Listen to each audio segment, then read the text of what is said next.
Hello everyone, welcome to the Everything Dodgeball podcast. I'm your host Stefan Leitinger, and today it's been requested quite a few times. I have Shannen Hill. I have the pleasure of speaking to the silver medalist at this World Cup, also a winner of the mixed competition at Euros before. So Shannen, thank you so much for joining me here. And how are you doing? Amy, I'm good, thank you. How are you? Quite good, thank you.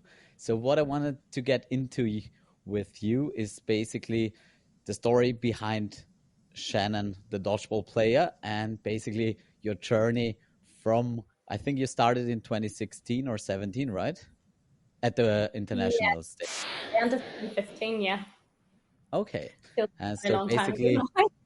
yeah, it's a long time ago now. So it's been basically 9 years now of playing dodgeball, coming from just starting out and now being a European champion and a silver medalist at the world stage. So take us through that a little bit. So I suppose I started towards the end of 2015 because I was a hockey player and I got injured, so I couldn't play hockey anymore. And I lived with the famous Smurf, R. Murphy, and he got me into dodgeball. For about a year beforehand, I took the mick out of him while he was playing a primary school sport. And then here we are. Now I play it 9 years later. And so, yeah, that's sort of how I got started into it. Okay. What kind of injury was that? So I tore my ACL, my anterior Okay. cruciate ligament in my knee, and have proceeded to tear it another 2 times. So I have not got it Really? fixed and just have one anymore. Okay, but you tore it playing hockey or as well Hockey. playing dodgeball? Okay, I always tore hockey, it never. twice playing hockey, and then the third time we're not sure. I slipped and fell in work, so we think that was it, but we're not really too sure. And now Okay, I so just playing. play without one. Okay, and how is that going? Most of Apparently the quite time well. it's okay. Sometimes Okay. it'll give away and then I'm out for a couple of weeks, but all the ones in Northern Ireland are very well used to it now. I think it Okay. happened actually playing against Austria. I can never remember what year. Adam's far better at this than me, but we were at a Euros, I think it was Newcastle, and it Yeah. happened in the very first match of the tournament against Austria in the first like 2 minutes, and that was me out of the Really? tournament. Oh, Yeah, many okay. years ago. Yeah, I think it was 20, I want to say 17 or 2019, 18. I think. 19 is 19 what is I in mean. I'm not Newcastle. very good with remembering which Fair one's enough. which. We'll get there together. I'm not good at this either. So is it your left knee or your right knee? It's my left knee. Okay, so the one you're basically throwing from. Yes. Okay, well, that's quite interesting because a few of our players, especially in the women's division, tore their ACLs playing dodgeball, and Okay. most of them fixed it. I think Katy Weber is the only one who didn't, and she's still playing without an ACL as well. And my brother tore it before Worlds, and he's also getting slowly back to playing a little bit, or in the next few months, also without an ACL. So we'll see how that works. But that's an ensuring story from you that it works and that you can be quite successful in the sport even without an ACL. Yeah, I think so. You learn, like I tore my ACL for the first time when I was 16. So I'm now 29, so 13 years ago. So I think I've learned what I can do and what I can't do. So you just adjust. And if you want it, you can do it, really.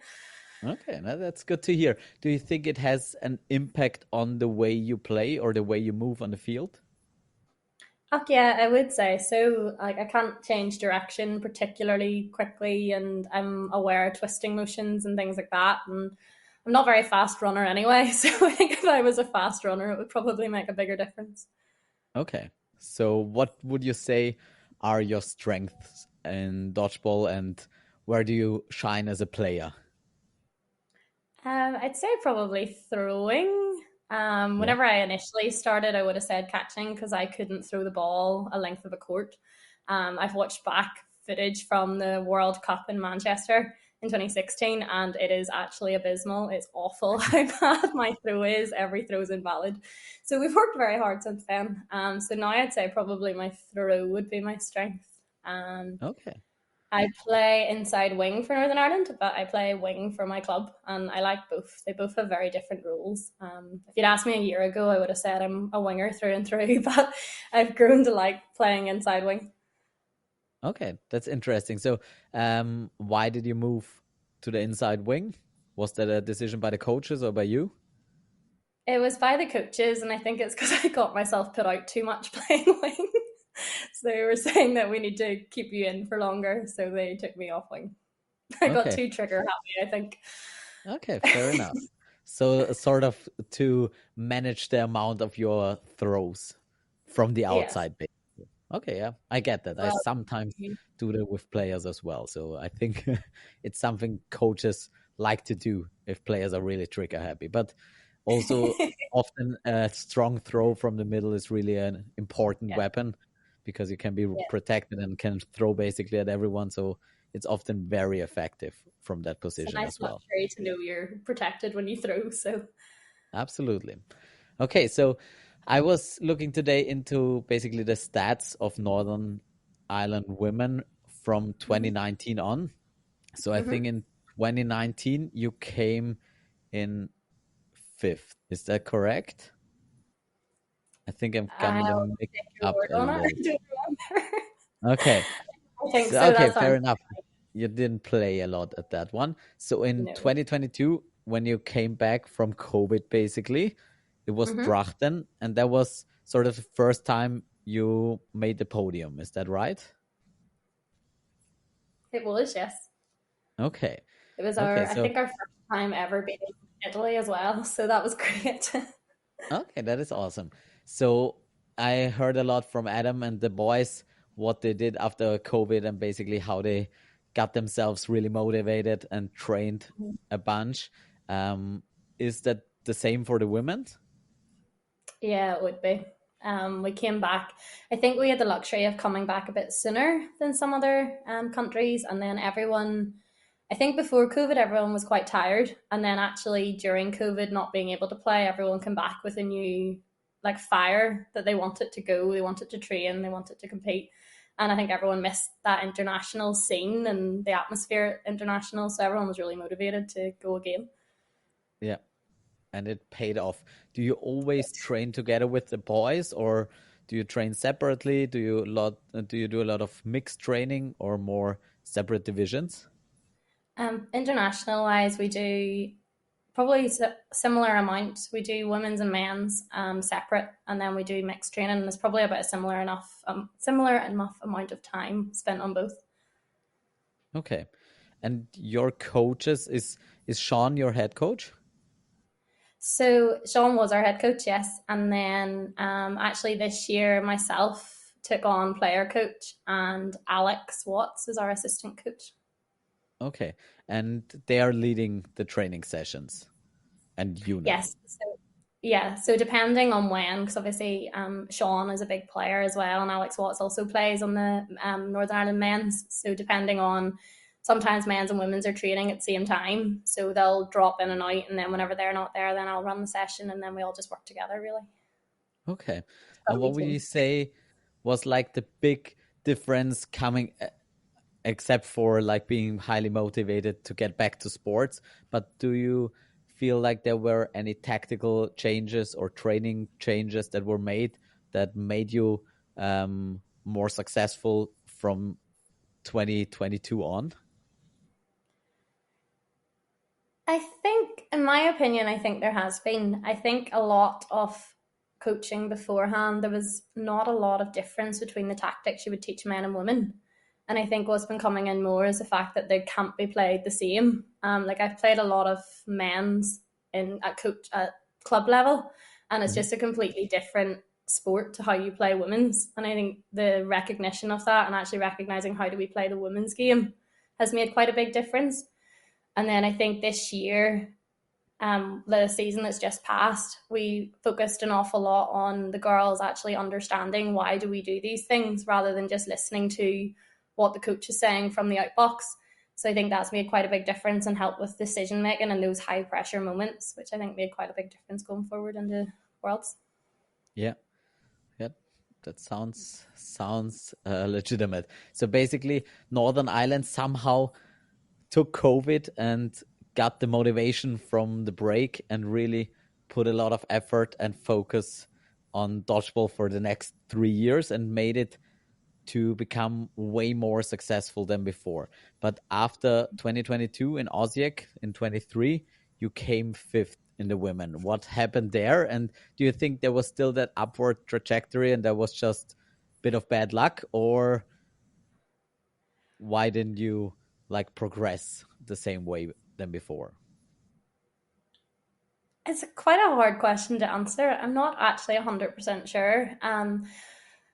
I think, not to say we got complacent, but I don't know if the same level of commitment to training and motivation was there. I don't think we had as good a tournament. I just think we weren't, it didn't feel as focused. Granted, you might ask the other women on the team or the other coaches, and they might have a different opinion. But we also talked about, actually, I spoke to the girls whenever we just lost that the fifth, sixth place playoff, and was saying about how actually our men did a similar trajectory. Yeah. I think they did really well at Worlds and then actually did not so well at the next European Championships. And I remember saying to the girls, I was like, from this point on is where you choose. Are we going to get back? Are we going to follow the men? Or are we going to give up, essentially? So I don't really know. Might be a Northern Irish thing to do well and then do not so well at the next one. But hopefully that doesn't happen at the next Euros.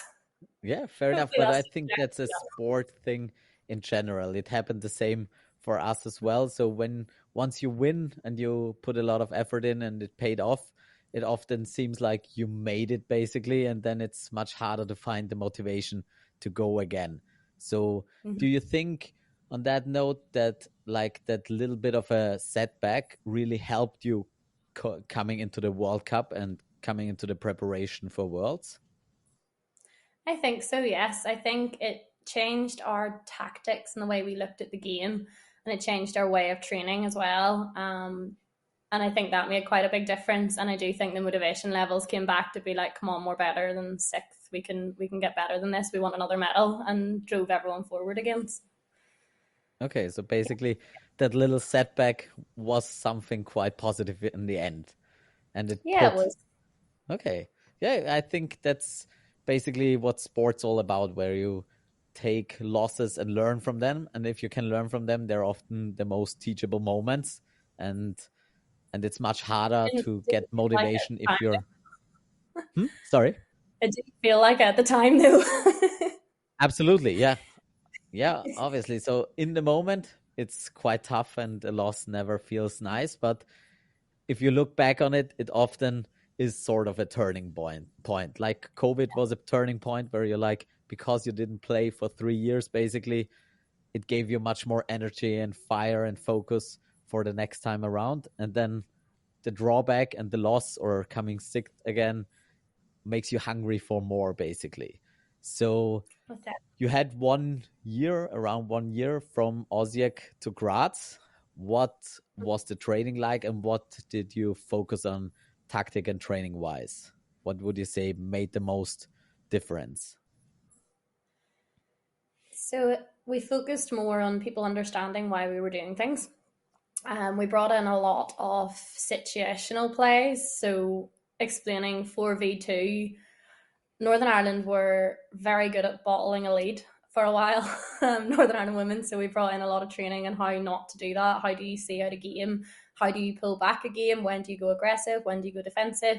And sort of tried to teach a lot more tactical why we do things. And I think that made quite a big difference. The training was intense coming up to Worlds. Don't get me wrong. That year we did an awful lot of training.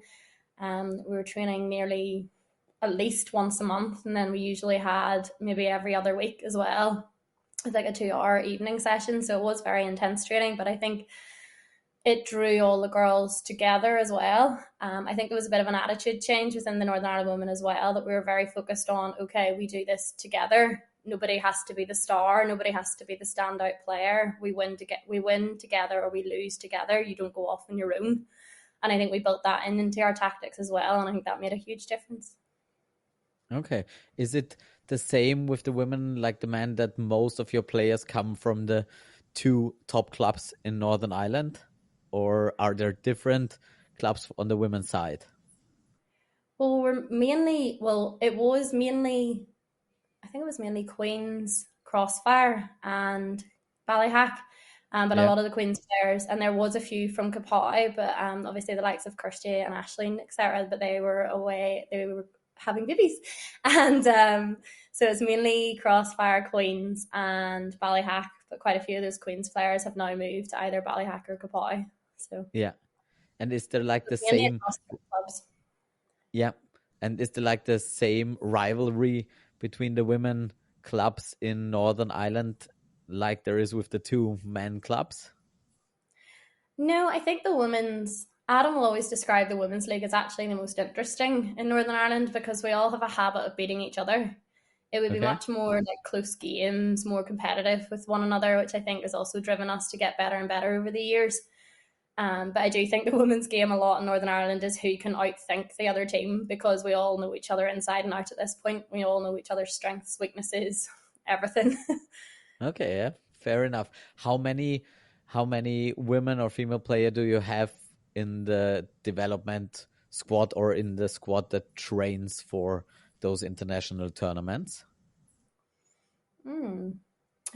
I should know that. I don't know that. I Just a think estimate. I think it was around 16ish we had last year. But I could Yeah. be entirely wrong on that. But I think it was around 14, 16. I think we had on the squad last year. Yeah. So also quite a close-knit group Yeah. of players. Okay. So I watched the semi-final. I think in Drachten in 2022 you played against England in the semifinals, and I think it was Mhm. at the same time when we played our semifinal, and I just watched it from afar, sort of, and a little bit of it then on video as well. And it seemed like, as you said before, you were really good at starting a game and going out aggressive, but losing it in the mid and end section of the game. And Yeah. then I watched this year's semifinal from the World Cup against England, and it seemed like a quite a completely different game altogether. It seemed much more controlled and also I don't know. It was back then. It was also quite catch dominant, but this year was just crazy how many catches both teams made, but your team especially. So, what would you say were the biggest differences tactically from those two games, those two semifinals? So I think that was something we trained all year was A, how to see out a game because we were absolutely shocking at bottling sets when we were up and should win them. And obviously you can't win a game if you're doing that. And we actually did focus a bit on catching this year because I think the women's game has a lot to do with catching, which I think is probably one of the bigger differences between women's and men's games. So we did quite a wee bit of training on that. I think honestly the biggest difference this year was the women had the confidence. Like we've always wanted to beat England. We've always gone in being like we're so close, and every time we've played them for the last few years, it's been closer and closer and closer. And I think this was the first time, like the huddle before the game, that everyone was like, no, we can actually do this. We have the skills, we have the players, we know what we're doing, we can go out and win this. And I actually think that confidence pushed us over the line as well. And I think the team, it was a whole team sport. Like I couldn't tell you from the England game who the standout player was, who played incredible. I think everybody stepped up. Everybody was like, this is my role and this is what I have to do if we want to win. And everyone just stepped up and played phenomenal. And then we got the result we wanted finally Yeah. after so many years. Yeah, that must have been quite an exhilarating moment. Oh, it was Take me through amazing. that. It was actually before the final whistle, I think we knew we'd won. And there was Yeah. just this point. It's quite funny. Beth Redmond was coming up to me nearly between every set, going like, "Shannen, please, we need to win." And I was like, "Yes, Beth, I know. I'm trying really hard." But there was like a point where all the men up in the and all the spectators, like the family who very kindly flew out to celebrate or support us, all started celebrating. And we kind of knew at that point, oh my goodness, we've won, we're through, and it was incredible. So we actually kind of realized before the match had ended that we were through, and it was nearly unbelievable. Like I don't think it took a wee while to actually settle in that we'd finally beat England and we're going to the World Championship final. Yeah. Yeah, absolutely amazing. Yeah, I think you like won the set and then the clock went down to 2 minutes and there was only one last set being played and you were up 2 or 3. So it was not possible for England to come back. And yeah, and it felt like it settled in at that moment that Mm-hmm. this massive achievement that you've been basically um, trying to achieve for the last few years. And as you said, you were quite close. And it seemed the last few years England wasn't as dominant as before. They were beatable for your team as well, but for some reason or another, it never worked out. And I thought back in Drachten, you had a really good chance of winning that game, and it seemed like you were the much more aggressive team, but it almost seemed like you didn't believe yet that you could win, and so England always pulled it back in the end. And I think yeah, that's so something this they're very good at. They're very composed. They don't panic, and they're that's I think that's why they're so hard to play. You think you've got it won, and then they just whip something out of nowhere. yeah. Yeah. So when you see basically in the women's division, there's over the last, I don't know, 7 years, it's always been Austria or England basically. And you've been in that mix of nations that sort of fought for that third spot. Basically, there was Sweden and Italy, and sometimes there was Wales still, and a few nations that were gunning for that third spot.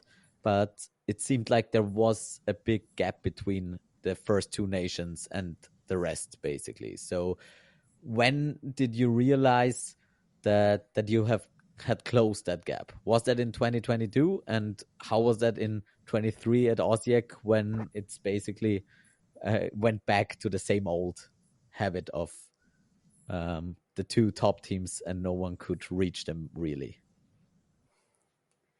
Don't really know. 2022, if you had to have asked me honestly, I don't know if I would have said I was as confident to beat England as what I was in most recently. Um, I don't think we played them in 2022. I think we avoided playing England. I actually can't even remember now. No, I think Sorry. in 2022, I think that was Drachten, and I think that's when you lost the semifinal against them. Oh yes. I so It yeah, was. I wouldn't say there was the same level of confidence amongst the team back then. I think we were going out. We really wanted to give it our best shot. We knew we were close. But I don't think our tactics were right to play against England. I think we were very good at coming out aggressive, like you said, getting up. But I don't think we had trained, okay, we're up, now what do we do? So I think we were very good at the first minute, minute and a half, 2 minutes. And then that last minute, we just didn't know how to see it out. So yeah, I think it just didn't work that way. Whereas I think now we had trained, we knew what we were doing, we knew how to see out games, we had watched so much footage back. 2023, I don't really know what happened. I think I chose to forget 2023. fair enough. Fair enough. Everyone is allowed to forget a few tournaments, I think. So Adam forgot 2024, you forgot 2023, I forgot 2022. So I think that's completely fair. I Um, remember it as motivation, but that's all I'm allowed to remember. yeah, I mean, that's basically the only thing that counts. So just I think leave it be. I was so sick and so injured at that tournament that I think I Really? just didn't want to be there. So I also think I've wiped Okay, it yeah. from my head as well. Okay. So what did you do on a personal note to get ready and fit for this year's competition? I suppose I was just going to the gym more often. I was wanting to be fit. I knew that obviously Austria was going to be warm. I played in Canada for Great Britain at that World Championships, but there was that Great Britain squad was ginormous, so you didn't really get very tired very often. So I Yeah. think I got experience of what the difference between a 6 day tournament and a 4 day tournament was actually a lot more than I think people maybe realized. So I think with that knowledge, I was like, no, I actually have to be really, really fit if I want to try and get through this tournament. So it was mainly just hitting every dodgeball session you could really go to. the clubs in Northern Ireland are all pretty much based around Belfast. So they're not very far apart. So people were going to each other's training sessions to get more dodgeball, going to the gym more often, just that sort of thing. Nothing Okay. really overly special. Yeah, fair enough. I mean, it's basically the mundane and repetitive thing that gets you there, not really the special stuff, I think. So hitting the Yeah. gym regularly and playing dodgeball is basically what you have to do. And you said also watching more film and footage of your games and improving your tactics. And Mm-hmm. on that part, how do you sort of develop your tactics? Is it the coaches? Is it the players? Is it everyone together? And how do you decide on which tactics to implement and who sort of makes the overall tactic on the field and for the games? So I think in the past it's been mainly the coaches that have sort of set the tactics. I find it a wee bit difficult to answer because now this past year I've been a coach for the first time as well as a player. So I suppose I had a wee bit more say in the tactic side of things as well. But I think as a team, we tend to split up what teams we're going to be playing against and get different people to look, because different people are going to have different perspectives and be able to see different things, which can add to our game. I suppose like I make the calls usually, unless I'm out, of course, which happens frequently enough. But I would make the calls. I suppose technically on the court with tactical I can't speak. Tactical decisions would be through myself, but I would always speak to the coaches in the box, so they'll be saying this side's more aggressive, that side's more aggressive, attack down that wing, etc., etc. So it kind of is a bit of a team effort. And again, if any of the girls on the team notice something that I haven't, they'll come and tell me. So if maybe there's someone on the other team that's maybe not dodging particularly well, or someone who's catching really well, they'll come and tell me, so I can build that into calls as well. So it's kind of a team effort, but I suppose the ultimate decision would lie with the coaching team. Mm-hmm. Okay, and so you make the calls even though you're not playing on the wing. Yes. Okay, Except, yeah, well, that's I make interesting. the calls when we go up to attack. If we have Yeah. two balls at the back, then it's up to just the wingers to communicate Okay. who what they're doing. But if I'm on a ball, which I will be if I'm on court, then I'll make the calls then. Okay. Yeah, because there are so many different variations of that. Like I've been to the CEC this past weekend, and there are some teams where players make the calls that aren't even in the attack or holding a ball at all, which is quite interesting to me. And for us in Austria, we basically always make the calls from the wings. I think always. In the women's, it's a little bit different, but also from the wings, just we switch it up a little bit Mm-hmm. from the offense to the defense who makes the calls. But so I suppose you, yep, Northern Ireland women would have been like that. But I suppose it was just I used to play wing and was calling then, and then I think I moved inside wing and just sort of continued to call. yeah. So, So do you have but it a just depends. hierarchy? Yes, we have a bit of a hierarchy. But if I'm not on a ball or it's just two balls, then obviously it deflects to the wingers or whoever based on who's highest in the hierarchy that has a Yeah, ball. But usually, if I'm on court and we have three balls, I'd be taking the middle ball usually. But yeah. we'll see going forward what happens. Okay, yeah, no, fair enough. That's interesting. So I watched the semifinal against England, and it seemed like a very very tactical game, not the fastest game, and a lot of safe play from both teams. And it seemed like your team was more willing to give up possession of four balls. So basically, your team started to throw two ball attacks and made hits with that, and were really good at dodging those two ball attacks coming back, and also made a lot of catches. So which seemed like to break the England game a little bit, where they were throwing just basically only safe shots and not hitting you anymore. So Mm-hmm. was that basically the tactic to really hit them with those two ball attacks, or did that just happen in the moment? I think it sort of happened in the moment. We set a tactic going in, but I think what we did quite well at Worlds is we adjusted it quite well if it wasn't working. Obviously, England are very hard to hit with singles. They also are good dodgers, or if you hit them too central, they will catch you. So I think we started out potentially trying singles, but they weren't really working. So we were like, right, we need to change this up and see what happens. And then we just found something that worked and went with it.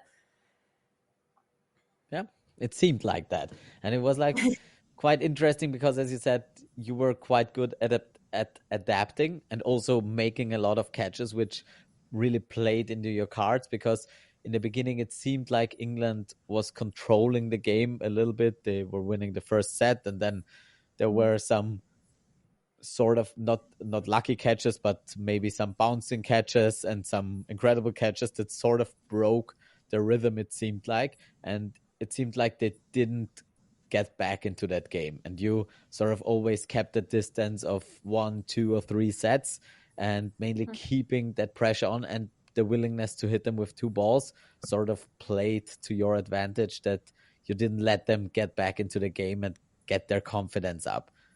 Was that how it felt to you? I know you said you didn't remember a lot, but like looking at it from now, did you watch the game I after you haven't played it?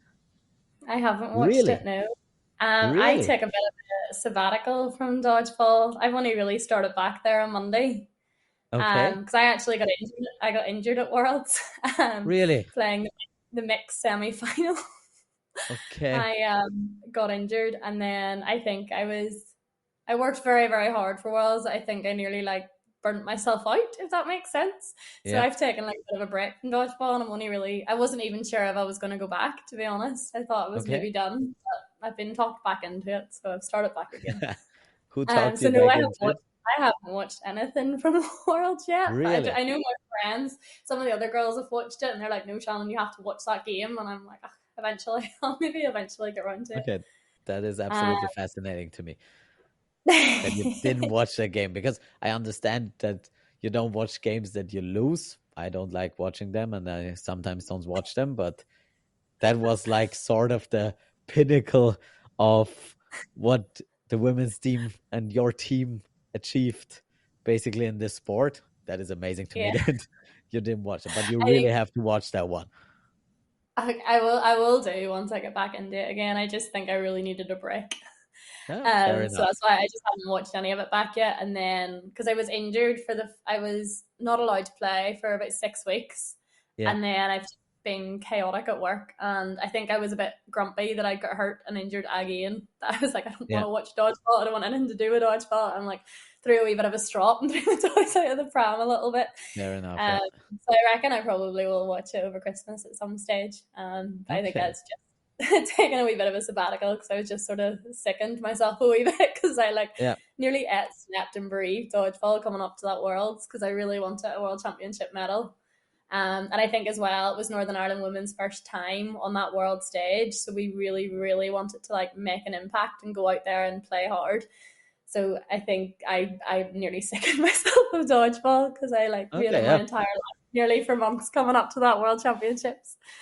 I absolutely get that. So for me, also like taking a big break from dodgeball after Worlds was definitely a healthy thing I needed to do Mhm. as well. But I think I watched those games the next day or something like that, and then I took a break. So, but well, everyone's different with that. But I would recommend you watch that, because that's definitely a fun game to watch for you.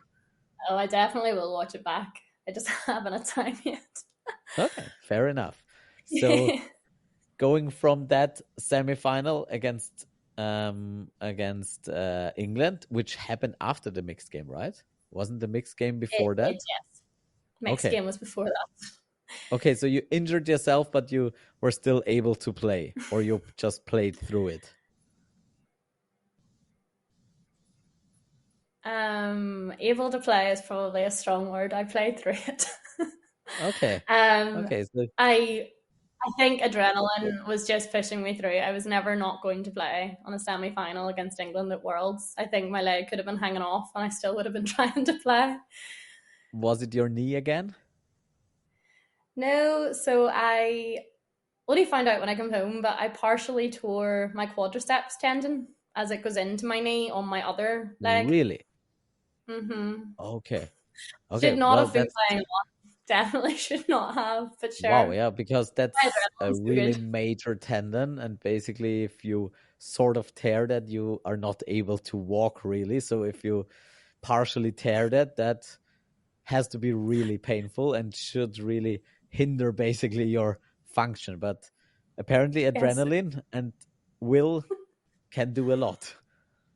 So you Yes. played those semifinals, went to sleep. How did Hmm. your leg feel the next morning when you knew you had to Oh, play a World Cup final? it was so sore, but I was playing no matter what. Okay. It was sore, but it was manageable because I think that just adrenaline kicks in, and I just kind of forgot about it and put it out of my head. Okay. So That is I was absolutely never not. amazing. But So, I say that I wouldn't have played if I thought if someone like if I was playing really really poorly, I would have obviously subbed myself off. But I obviously wanted to yeah. give myself the chance. So I warmed up and I was able to move. I was able to do everything. So I was like, right, I'm gonna get like I'd made the coaches aware to be like, um if you see any like if you see me hindering or struggling at all, then just pull me off. So the coaches were aware to look out for it. But I was like, I definitely want to keep playing. Okay. Wow. Yeah, that's definitely so. 6 weeks you managed that conservatively, so you didn't need a an operation on that one. No, thankfully not. Because it was only Okay, that partly is really good. torn. It wasn't torn the whole way through. So thankfully, I didn't need another operation. Okay, yeah, that's really good because that's not a tendon you want to repair, basically. No, All right, so thankfully, it was yeah, fine. so going from that semifinal and basically the high point at Hmm. this moment into the final, what were your expectations going into that final, and what were your tactics? How did you want to go into that, and what did you want to do? So I suppose England and Northern Ireland, I think, play very similar styles. I think actually most teams throughout the United Kingdom, like Scotland, England, Wales, Northern Ireland, they all play very similar styles. Whereas I think Austria play much more, like much faster, um, probably more similar to Italy. These kind of have like a very different style than what we would have here. So I think I myself was sort of focusing on survivability, was saying that where you have to be dodging really well. We knew it was going to be a really, really tough game. We'd obviously watched you guys play against England and against all the other teams in your group, and obviously have been playing phenomenal. So we kind of knew we were going in against a really, really tough opposition. Um, I don't. Our tactics wise, we were kind of seeing how it played out per se. So we knew we had different ways of playing. We knew we could try single ball, two ball. We knew obviously if we threw two, there was a very very fast four ball coming back at us. So um, yeah, that was really how we were Yeah. trying. I think it was just trying to get in the neutral zone, get out of the neutral zone, expecting to be fast up on you. We knew it was going to be really hard. Obviously, it was day 6 of a tournament. People were tired, and you guys were just absolutely phenomenal. So Okay, yeah. So how was your mentality after winning against England for the first time and really for the first time basically gaining that confidence and really knowing that you could do that? How was the confidence going into that final? Did you expect to have a chance? Did you just want to basically try your best? What was sort of the team mental state coming into that final? So I think the mental state obviously was we wanted to try and win. It'd be a bit strange going into a final not wanting to try and No, win. But yeah, we knew it was going to be really, really hard. We knew you guys were going to be our toughest opponents of the whole tournament. We also knew we hadn't played you guys in quite a few years on the yeah. women's side. Obviously, we played each other quite a lot in mixed, so we weren't really sure how that would play out. So I think we went in wanting to give it our absolute best. We didn't know how that would measure up because we haven't really played you guys as much as we played England. But obviously, we were going in to try and win. Obviously, you guys were played very very well. So yeah, but I think as well, obviously Northern Ireland's first World Championship. appearance. We'd already made the World Championship final. It's our first ever final. We've never even made a European final. So I think everyone was just absolutely buzzing our achievements so far. So we were like, right, come on, let's go and finish on a high and give this our absolute best. Yeah, great. So basically, was it the the result and basically winning that semifinal, getting that silver was greater than losing that final, basically, if you understand Oh what I'm yeah, meaning. Okay, yeah. absolutely. Like the Because I girls think played, that, like if we went out and played absolutely awful in the final, I think we all would have been very annoyed. yeah, But I think we went out, we played well. Like I think we took more points off you guys than anyone else did, so we'll take that as an absolutely, yeah. achievement. Fair enough. And I think Absolutely. So, we were in the final. Like I don't know, maybe you guys think differently, but I thought like we were there, we were in it. It wasn't as if you guys had like ran away, which was we were very happy with our performance. You guys also changing your six every couple of sets was very it was hard to deal with. yeah, I wanted to ask you, like, because I think like losing a final, and obviously I've talked to Adam and Brad, and basically like Adam won 2 bronze medals, Brad won a silver medal, but basically the standards of those teams and those players are so high that it's basically feels like an absolute loss. And I've been there as well. But for you guys, making that amazing achievement, beating in England, getting to a final, I feel like it's a much different mental state you're coming from. And whereas you're already basically a winner, but sometimes that is really hard if you feel like you've already achieved so much to still get your head into the game and know that there is even more to come and not just be happy about reaching the second spot. So that's why I thought or asked how it feels to get into this final, knowing you've played better than ever before, but facing a side that has been really dominant throughout the whole tournament. And so what's that kind of like, and how you manage to keep that that focus during the game? Because I feel like in the beginning it was a little one-sided and we had a really good start, but you never let that break you down, and you came back and made the final really interesting, and it was never over till the end, basically. So which I thought was really impressive, because most of the teams we faced before, even England, broke after a few sets when they sort of saw what came against them, and also the changing of the whole squad, which was putting a lot of people off a bit. But it didn't seem to affect you, and I thought it might affect you, because you're basically already winning in your from your perspective. And I was really impressed that you didn't let it get away and really fought back and made it a really tough final, and absolutely the toughest game for us as well, which was also really great that it wasn't um, like a one-sided final, which is something you never like to see. Even though as a coach, I would be much more happy about that. But looking back on it, I'm much happier this way. So I No, guess thank just you. And I'm congrats glad on we were that. your top position. Yeah, definitely. No, Absolutely. I think it was just that our first time on the world stage, we wanted to show that Northern Ireland were a team to be reckoned with. And I think that, yes, we've watched the men, we've watched the mixed, and I think that was very much as like, come on, like we need to show that the women are here too, and that we can compete with the best of them. So I think that was our motivation. And honestly, Northern Ireland, again, in the past, tend to always lose the first two sets. We make life difficult for ourselves quite a lot.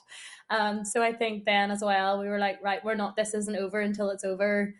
This is, for a few of our girls, that could be the only time they play in a world championship final, because I know a few of them maybe aren't planning on going to the next one. So I think even though everyone was really tired and like, yeah, like you said, it could have been very easy to just give up and been like, oh, they're going to win anyway, let them get on with it basically. I think we all dug deep, so we're doing it for each other more so than ourselves. So we're basically like, we're here, let's show people what Northern Ireland are made of, because obviously we are very small and we're a small wee country. So I think that was our motivation to keep going no matter what. And we didn't want it to be a walkover. We wanted to be in it. We wanted to try and win it. And I think Hughes obviously came out quite hard and aggressive, and it wasn't something that we had really had that style of play. And probably our most similar game would have been against France. Yeah. Here, obviously, that quicker style of play. So I think that took us aback a wee bit. And then once we adjusted and we were like, right, okay, we know we need to do this, this, and this. And then we got into it. But then, of course, every time I felt like I've never been so mentally exhausted calling a game in my life, because I feel like every time I worked out how to get through your team, you switch the whole team. I was like, this is not helping. So then it felt like every couple of games, every couple of sets, we're starting a brand new game against a brand new opposition, and then you're trying to work it out again. And I've never Yeah. been so mentally tired after a game in my life trying to call those games. Yeah, I believe that. How do you train a squad that strong? Like, your depth is incredible. Yeah, I think we're just lucky in that regard. So I honestly don't really know. It just developed. And I think it's just um a mixture of having a lot of really athletic, talented, and also really competitive women, all Mm, as you have in Northern Ireland, in a really close area, who just feed off each other and who love to compete against each other and just basically sharpen their knives against each other the whole season. And sort of over the last 7, 8 years, yeah, they've become an absolute menace. And I think this year was the first time they really showed what they're actually capable of. So I believe I've been training them now for 6 or 7 years, and I've mm-hmm, known for a long time that they are capable of playing that way. But mm-hmm, it took a long time for them to know that as well. If you like the way you played against England, where you knew for the last years you were close to them, but mm-hmm, for some reason you just need to experience it yourself and to finally really believe it. And for some reason, maybe it was the extra motivation of the home World Cup. It was a yeah. really intense preparation, obviously, and also a very stressful preparation for most of the women, because the squad depth is really, really good, which is amazing for a coach. But for the players, it's quite stressful because they know they don't have that secure spots basically, and they have to work together but also fight each other a little bit for that spot. So that six ice hockey lineup basically was my solution to that problem, and miraculously it worked out great in this tournament. It was so difficult to play against. Like, so difficult, because like I felt like any time we got a bit of momentum, like maybe two sets in a row, you would just switch the whole team. So you're nearly like trying to start again. So it was so hard to play against. And like, I think you're possibly the only country that I've A ever seen do that, and B has the depth to be able to do that. Like, it's Yeah, I mean, phenomenal. probably England has the depth as well, and I think, yeah, it's sort of a mixed game, because obviously from the outside it seems like the depth of Austria is deeper, but I think there are other countries, especially England or I Mm, think Italy as well, who have more, probably even more women at a very high level. But it's mm, really hard to split up a team and not just try as a coach as well. So coming from a coach's perspective, not just to get your six best women and try to let them do their job basically. And it's like a mm, balance between just getting pure strength into the team, but also keeping the team confidence and the team spirit in the mm, right at the right level. And it was before the tournament, it was something that felt quite risky to me, and I tried it out in training, but I never ever talked about it to the women, so they didn't know that we were going to play this way till the World Cup. And I just told them in the group stages that we're going to try it out, and we did, and we it worked out quite well. And then we did it against England as well, and it worked out perfectly. And so I mm, just decided during the tournament that we will continue this way, because for some reason it just gave the women so much confidence that they didn't have to think about anything else than those 3 sets and playing their Mhm. best. And as you said, if those 12 women play at their top level and come into the game really fresh and you're playing for 10 or 12 minutes, Yeah. then it's extremely exhausting. And I can really feel for that other side, seeing them play from the outside, because the way they played this tournament was just completely incredible. Yeah. Like So hats off to you. Austria's Hmm? speed already is incredible, but having a fresh set of legs run at you every 3 sets was very hard. Yeah, I can absolutely believe that. So even more, that which makes it even more impressive that you stood against that for so long. Because even England, who always gave us a tough fight and who always was mentally so close to us, even though I thought sometimes we were the better team, but it was still a dogfight in the end, and it was more of a mental battle for the women as well. And this time we just basically run them over, and they broke, and they didn't know what to do with that. And and you really adapted, and you came back from that, and which gave us much more stuff to think about, because you didn't go away and you actually adapted, which is something that lots of people say that they can do and lots of teams think that they can do, but that is actually something that is really, really difficult in dodgeball, I feel like, and which is something really few nations can actually do. So I Mhm. wanted to get a little bit deeper into that. I don't know um, if that's something we're gonna get to the bottom of. But for an example, I've just went to the CEC and I saw lots of really talented Italian players, Czech players, Mhm. also on the women's side. But we all know what the Italian women play. And they play one style and they play it really good. But once you Mhm. break that, it's basically there is no option B. At least that's how it looks from the outside. I don't know how it is from their end, but it's really tough when you have something that you have trained and that you have tried and you practice it in your training against your players, and then you come to that international stage and it suddenly doesn't work the way you want it. And then really Mhm. switching it up and having those different options is just not easy. So how do you basically think about that part of the game, and how do you try to switch stuff up if you see it doesn't work or fit it to the style of your opponents? So, just the first part you said, sorry, it's actually something I was incredibly proud of the Northern Ireland women for, because it would have been very easy to drop your head. But the reason we were able to stay in it was because every single member of the squad chose they wanted to stay in it and they wanted to keep going. Um, and the fact that they trusted the coaches and myself was just phenomenal, and they all played incredible. As for being able to adapt, I actually think that's the main learning point that we took from that tournament that I want to forget in 2023, was that you can't play one style and expect to win. You have to be able to adapt. That's what we did against England. We played in 2023.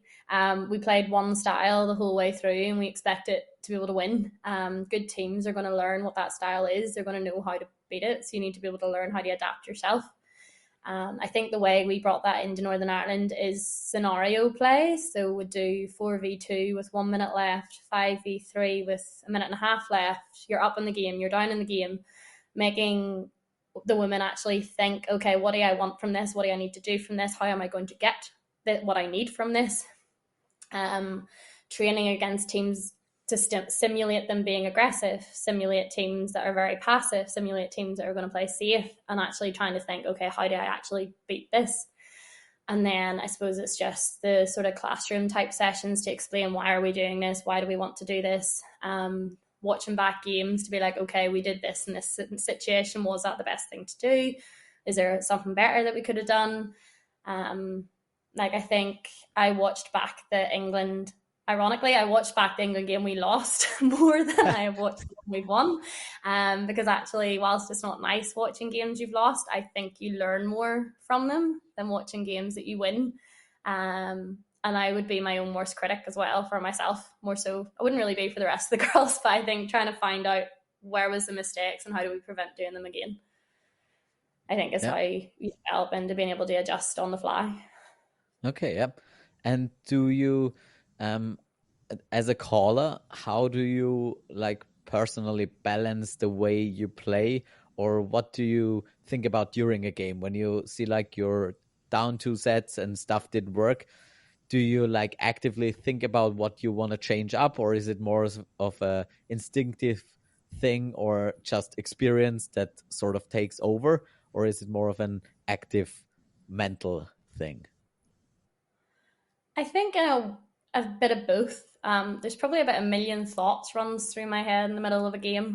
Because I think someone was asking me advice on calling, and I was saying the number of thoughts that run through my head. You're probably similar calling for Austria, but I would be thinking, okay, who's been throwing the best? Who's been making the most hits? Who hasn't been able to get back? Who's been getting countered? Who's against the aggressive winger? Who's against the passive winger? Who's been getting caught?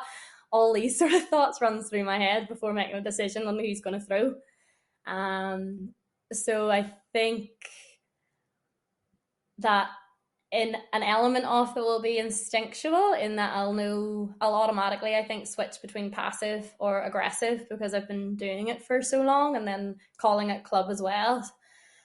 But I do have an awful lot of thoughts that runs through my head at once, and then trying to listen to coaches off the side as well, giving you ideas. And yeah, there's a lot of thoughts bouncing around all over the place.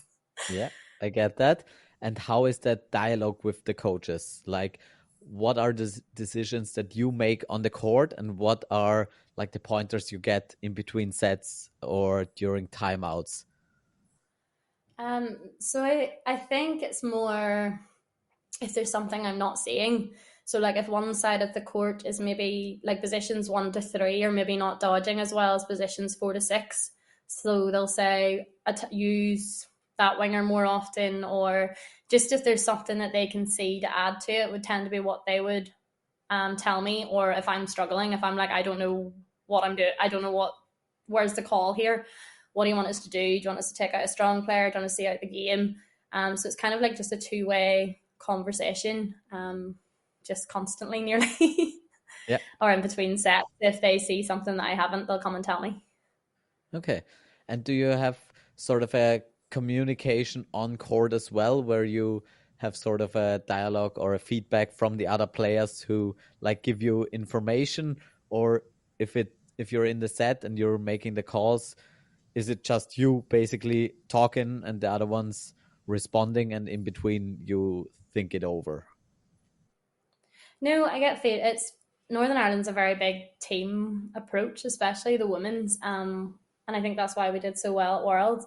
They'll be constantly giving me stuff if they see things, or perhaps one of the wingers is like I'm struggling to get back, so I'll use the other winger more often, or switching people on and off the wings. But that comes from getting constant feedback from the girls as well. If I make a call, we go with that. But then after, whenever we're resetting, they'll give me more information. So no, it's definitely a team approach in Mhm. Northern Ireland. Definitely not Okay. all me. No, yeah, for sure.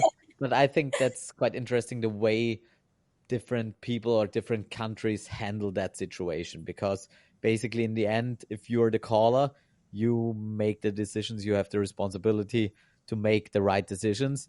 But Mm-hmm. for some players, it's really hard to, as I said, bounce off all those ideas in your head and have all the informations ready and then make the right decisions in a very timely manner. So it's a very stressful situation, and you're not just standing there around thinking for yourself. People are throwing at you and running at you at the same time. So what would be sort of your maybe advice, or what do you think is really important as a caller in those games to make the right calls, or to adapt as well if you feel like it's not working? I suppose I don't know if I make the right calls. But I don't really know what advice I would have. I think it's just practice, putting yourself in those situations. Um, I by no means think I can see everything, which is why I appreciate whenever people do give me feedback. Sometimes I might not be able to take it on board right then and there, and I'll say that. I'll be like, 2 seconds, give me a minute. Um, but I think it's just, I don't know, I appreciate the feedback the girls give me. Like, they see just as much, if not more, than what I see. And they're very open to come and tell me. So, Hmm? and I will normally try and listen, but sometimes, obviously, as you said, you can have a lot of things floating around your head and bouncing back and forth, and you're trying to work things out.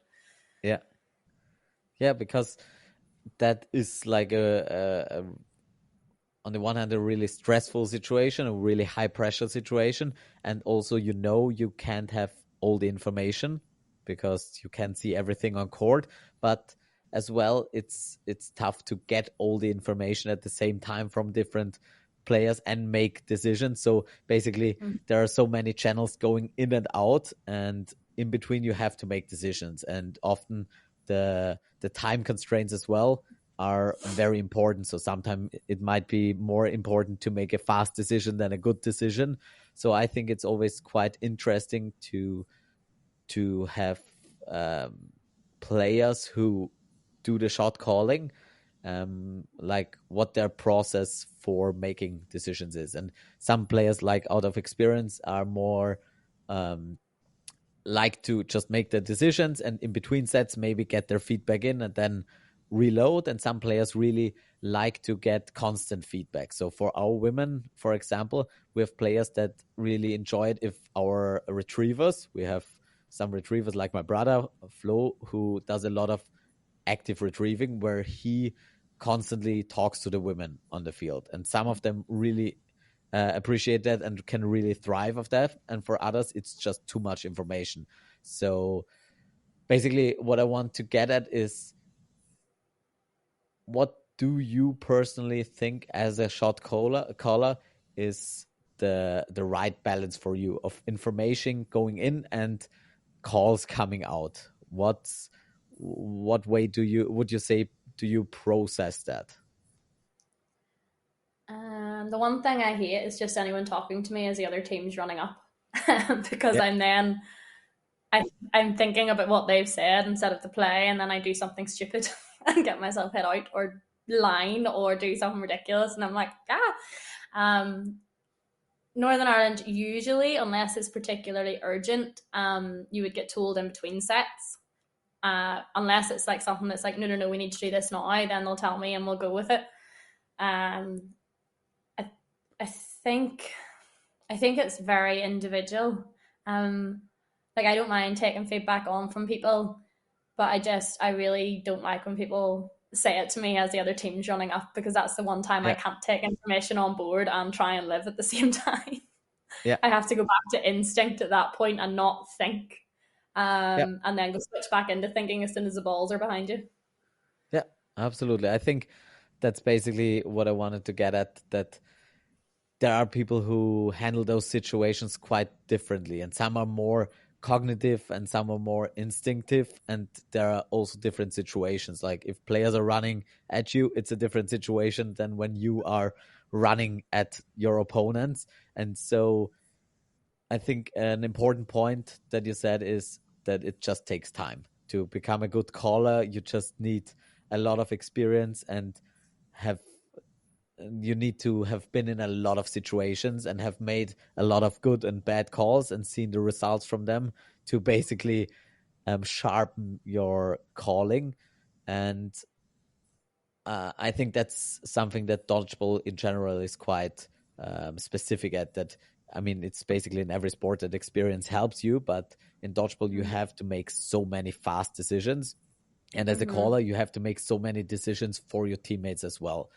And so when you personally come from playing in the women's and making the calls and you go into the mixed and receiving those calls, how is that for you as a player? How do you make that switch? Um, I quite like it whenever I just have to go to mixed and I can just not switch off, sounds bad, but go back to mainly instinct rather than having to overthink everything. Don't get me wrong, I love women's dodgeball and I actually do quite enjoy. calling and seeing how things work and working out what we should do based on what the other team should do. And I enjoy all that, but strangely, I find mixed more relaxing and a wee bit easier, even though the balls are flying at me much faster.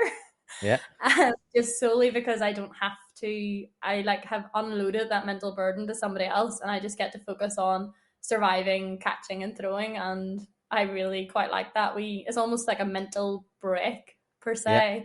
se, not having that mental burden. Um, Okay, so I think that way I find a bit easier going from mixed to women's. I think I'm more having to make sure I'm more switched on and thinking and getting back into that women's mindset. Because I think as well, it's a big difference how you play in mixed versus how you play in women's as well. And obviously, you have to make that switch as well. yeah, for sure. And so, are there some situations in the women's as well where you are on the field and having a ball and not making the calls? If someone usually know if I'm on a ball, I will make the call. But if someone sees something, they'll say to me, and I'll be like, okay, go. But usually, not usually. Normally, if I'm on a ball, it will be me making the call. Okay. In And women's.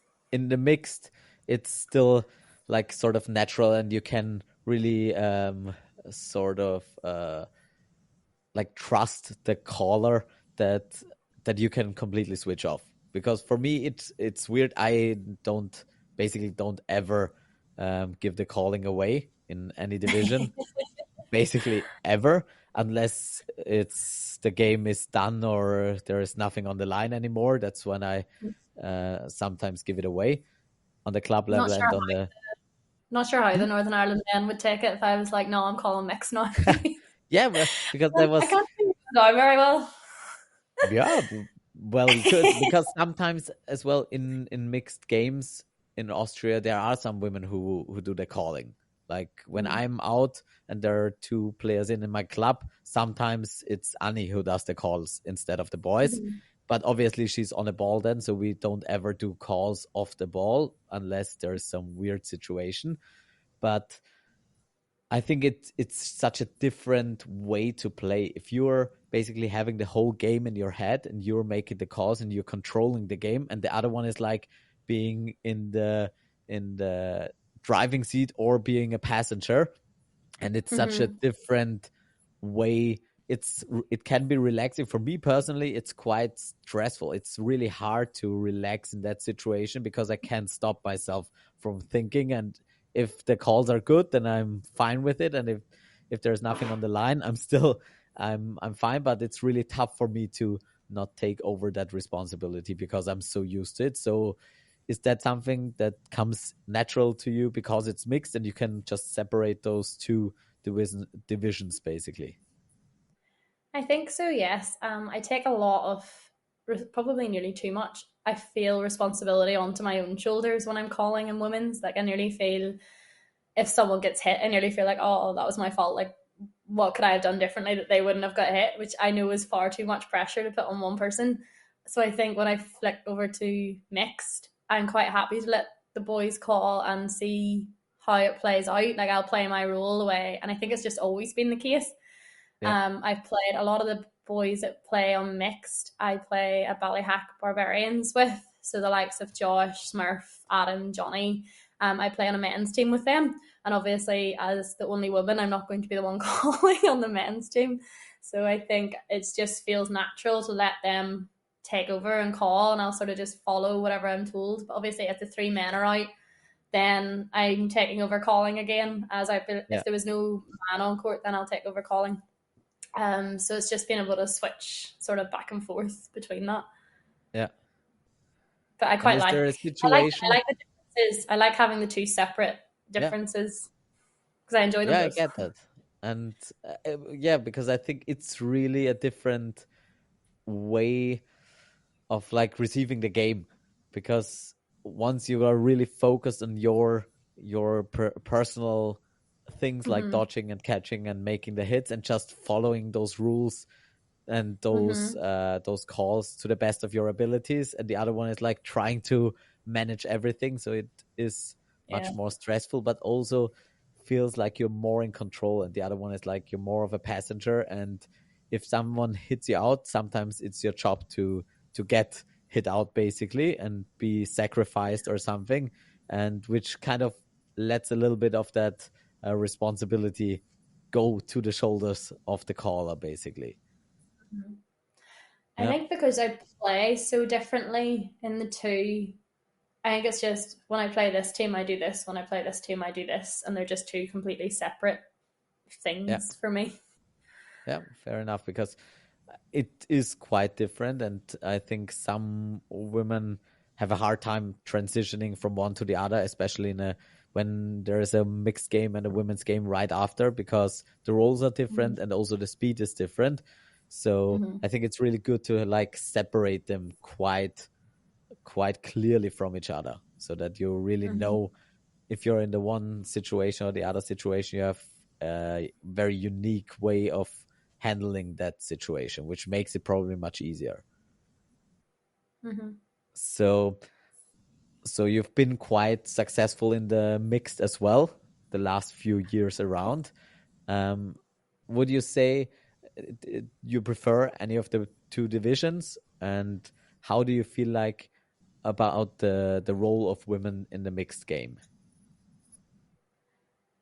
Don't know if I prefer either of them. I think because I see them as so different, it's hard to know if I prefer one over the other. I like both of them. I couldn't like if you told me to give one of them up, I don't actually know which one it would be because I do really enjoy Okay. the both of them.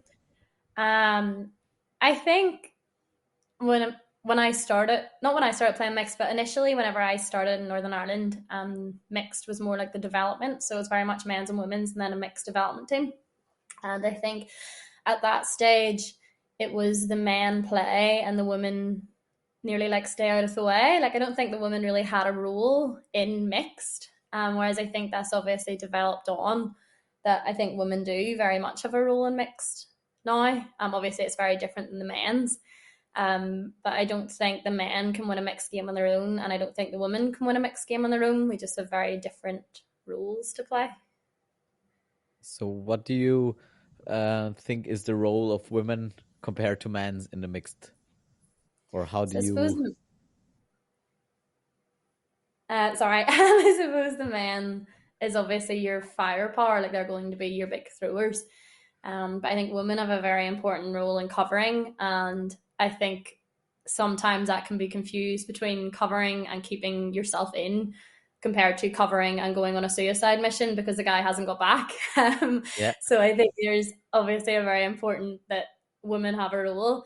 I think women have a big role in catching within the mixed team. I think sometimes I'm sure there'll be some men that are raging I said this, but I think sometimes men's egos can get the best of them and they can Yes. fire straight down the middle at a woman. And in my opinion, why on earth are you doing that? Because why would a woman be unmixed if she can't catch a man?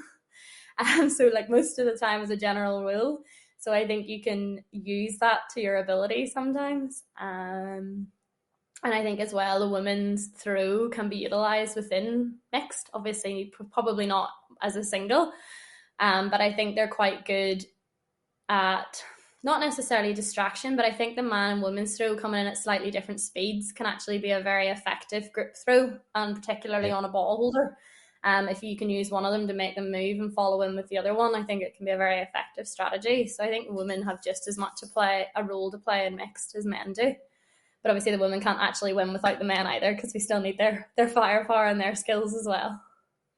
Yeah, but sometimes I think like the thing you said about underestimation, or like the ego Mm-hmm. of men sometimes getting the best of them, is quite a fair point. And I have just this one set where we had just three women left in the semifinals against the whole US team, basically.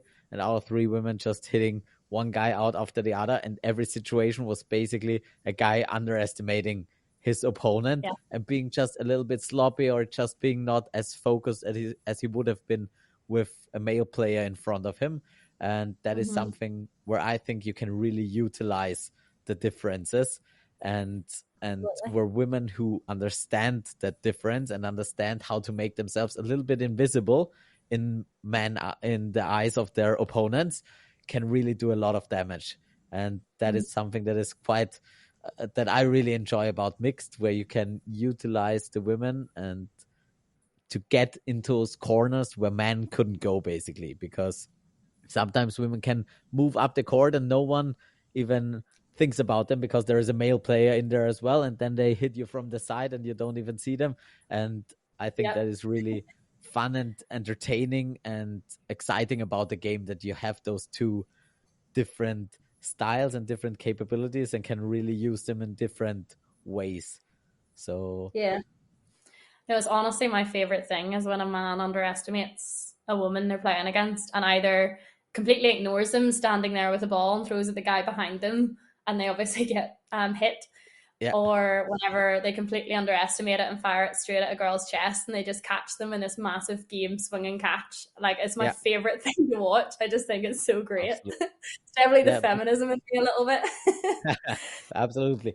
No, I would completely agree, because I really enjoy when I'm on the field with women and I sort Mhm. of try to get all the attention onto me, and I just see my women creeping up in the shadow and just hitting a guy out who had just all the focus on me, and I don't do anything. I'm just there and Yeah. taking sort of the spotlight, and the women doing all the damage, which is something that I personally really enjoy when that works, and you see the realization in the player's eyes that he just made a Mhm. huge mistake without even realizing it. So I Oh, also so try to utilize the women's single throw. Obviously, our women have really good arms, most of them, and the ones who play in the mixed throw really hard. But it's really nice to take those as single balls and really put a lot of pressure on players, and then great. seeing them getting hit out by a throw that they thought have that they thought of as not really that lethal,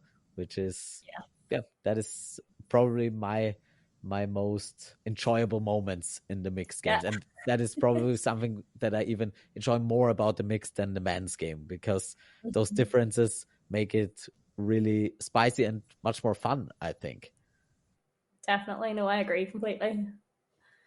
And also, like women, I think the one thing you extremely which was the difference in Drachten in 2022, was that the dodging in mixed is so important, because there Hmm. is nothing more frustrating for guys than throwing 3 times at a woman and not hitting anyone, and then they start to getting more reckless and throwing at parts where they are being caught as well. So if you're Yeah, a really good dodger, dodging is so much more valuable in a mixed game, I feel like.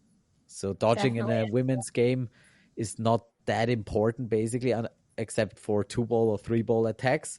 But Hmm. dodging singles really well in a mixed game has so much value, and is the one thing I thought where you really shown in 2022 when we played against you 2 times in the group stages and in the final, and you Hmm. just all of your women just dodged every single shot, it felt like, which was so frustrating that we couldn't do anything, basically.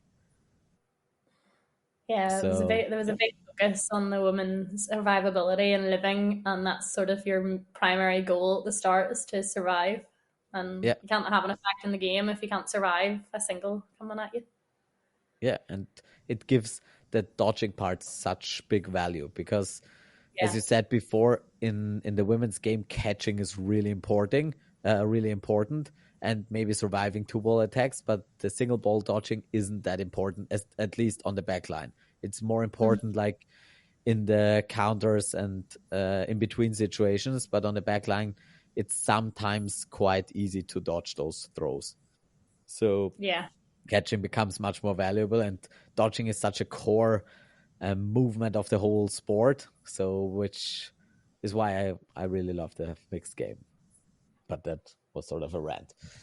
Um,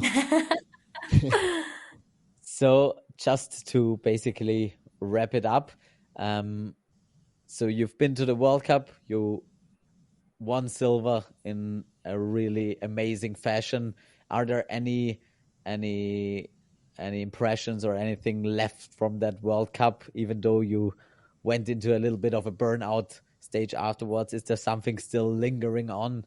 Any sorts of emotions or feelings from that week in Graz? don't think so. No, it made me very mixed emotions with regards to whether I wanted to keep going or not. Because on one hand, I was, you know, I think we went into World Championships wanting a medal.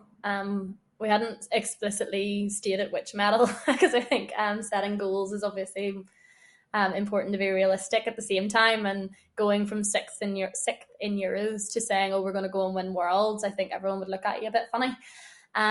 So I think we were wanting a medal. That was our goal. So obviously to get to the first ever final that Northern Ireland women ever got to on our first appearance at a World Championships, beating England for the first time, I was sort of like, that's a pretty good high to finish on.